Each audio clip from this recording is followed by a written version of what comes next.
par étapes. Je vous écoute, monsieur Lonta. Une fois, le demandeur au sein de la GUDA, il va rencontrer les agents de la préfecture. D'accord. Avec la convocation que l'ESPADA lui a donnée, ils vont prendre la convocation que l'ESPADA lui a transmise. Les agents de la préfecture vont prendre la convocation. Sur la convocation, il y a son nom, prénom, date de naissance, lieu de naissance. Donc, les agents de la préfecture, eux, leur étape, ils vont prendre ses empreintes et retracer son parcours.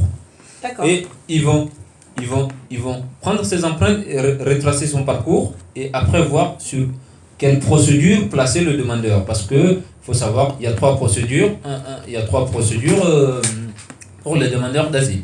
Et après, les agents de la préfecture vont lui demander le choix de la langue pour son entretien à l'OFRA.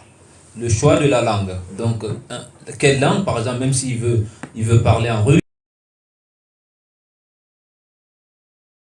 il peut prendre un traducteur lors de son entretien. Parfait. Voilà. Lors de son entretien, il a droit à un traducteur, mais tous les documents à envoyer à l'OFRA, c'est en français. Donc, il a droit à un traducteur.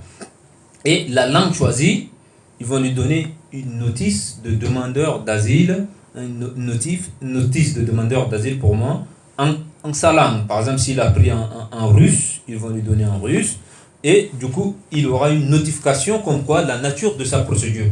Dans quelle procédure ils l'ont placé. Et ils vont lui donner un formulaire qui est important. C'est ça le formulaire de demande d'asile à compléter, signer et envoyer en 21 jours à l'OFRA.